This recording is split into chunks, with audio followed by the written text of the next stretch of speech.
Voilà, alors il y a Alkena qui me tient compagnie aujourd'hui de nouveau. Je suis toujours réfugié chez les ânes et le cheval parce que voilà, il pleut encore. C'est assez, c'est vraiment très humide là ces jours-ci. Bon, alors, où c'est que j'en étais resté la dernière fois? Ah oui, je vous avais parlé des gens qui voudraient se réorienter dans l'agriculture de proximité. Je vous ai sorti le terme, enfin deux termes nouveaux, le terme de microferme et le terme de néo-ruraux. Voilà, donc les microfermes, c'est quelque chose qui me tient beaucoup à cœur, et puis je vais développer ça sur plusieurs vidéos et surtout quand je parlerai de la production de légumes. Mais maintenant par rapport aux néo-ruraux, voilà, donc ça c'est quelque chose de nouveau.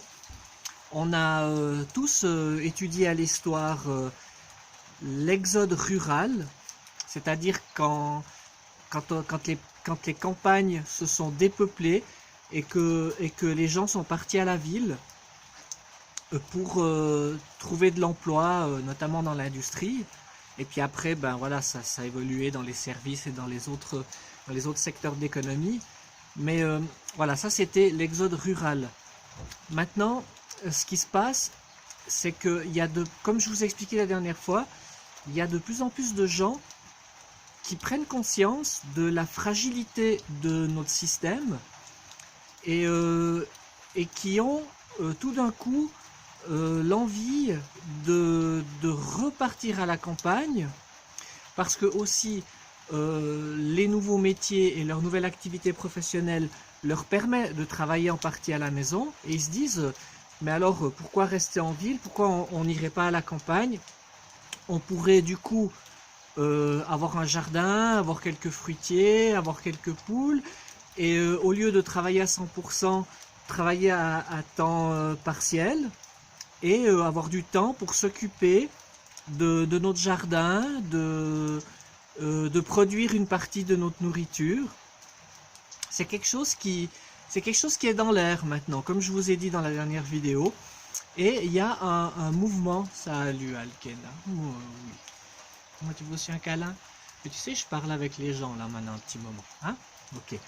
Donc je vous ai dit, c'est quelque chose qui est un peu dans l'air et il y a des gens qui ont déjà commencé à initier ce mouvement, qui ont vendu ce qu'ils avaient en ville, qui ont quitté ce qu'ils avaient en ville et qui ont acheté du bien dans les villages, en périphérie ou même plus loin pour certains. Ce mouvement, il est très intéressant. Donc là, ça serait plus l'exode rural, ça serait l'exode urbain. Je vous dis un peu des trucs qui paraissent, pour certains, qui vont vraiment vous faire un peu drôle. Hein. Mais nous, on est là. Il faut comprendre que nous, on est là-dedans avec cette petite agriculture. Et on rencontre des gens qui vivent ça, qui ont fait cette prise de conscience et qui veulent faire ce mouvement. Et on voit des gens gentiment qui s'installent à gauche, à droite et tout, qui font ci, qui font ça. Ils font des petits jardins, ils se regroupent en taux, ils font des petites coopératives pour s'échanger leur production ou pour acheter en gros ensemble des marchandises, de la nourriture et des choses comme ça. Ça crée toute une nouvelle dynamique et c'est quelque chose c'est un mouvement qui est naissant. Et c'est plus la même chose que le retour à la terre des années 60. C'est plus ça, c'est quelque chose de différent. C'est je sais pas vraiment comment expliquer là. C'est plus une prise de conscience de la dépendance. C'est comme si on avait fait le tour de notre économie actuelle, de notre économie, donc l'économie qu'on a vécue ces 30 dernières années, comme si on avait fait le tour, puis qu'on aurait compris que ce modèle économique, quelque part, il nous mène à la catastrophe. Parce que c'est un modèle économique qui génère de la pollution, des gaz à effet de serre, Et une débauche, enfin la pollution, les gaz à effet de serre sont dus à une débauche phénoménale d'énergie. L'énergie, notamment le pétrole, on ne sait pas si on en a encore pour très longtemps. Il y a encore beaucoup de réserves, il y a largement de quoi faire péter la planète, faut pas vous inquiéter. Mais si on brûle tout ça, ça risque d'être un peu compliqué au niveau du climat. Donc voilà, les gens ont pris conscience de toutes ces choses-là et certains ont déjà fait le pas, d'autres ont envie de le faire. Il y a des gens qui ont envie de repartir dans les villages. Et voilà, nous en Valais, on a un problème avec ça, c'est que on a nos vallées qui se sont dépeuplées, à part les endroits proches des gros centres touristiques. Mais on a plutôt les vallées qui ont eu tendance à se dépeupler, les villages à se vider. Il y a des communes qui ont des problèmes parce qu'ils commencent à manquer d'habitants pour faire fonctionner la commune. Et il y a même des communes qui ont proposé de l'argent à des familles pour qu'elles reviennent s'installer sur leur territoire. Alors voilà, en développant ces micro-fermes, en développant ces petites structures qui produisent de la nourriture sur place, on pourrait imaginer d'avoir dans chaque village 1 ou 2 petits producteurs qui puissent s'installer, qui puissent produire à manger pour les gens qui sont là, les gens qui vivent là.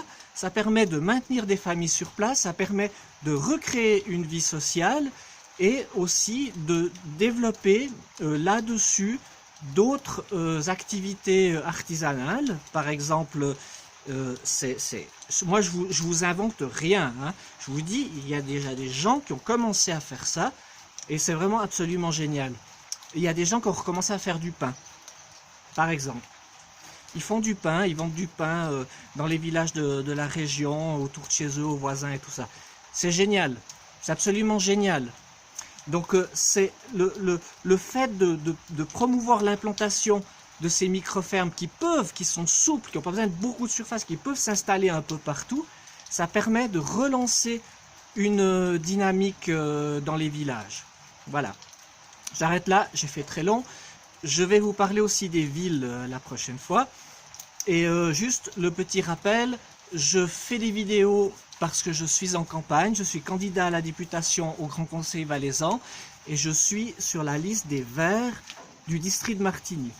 Voilà, je vous remercie de m'avoir écouté et je vous donne rendez-vous dans la prochaine vidéo.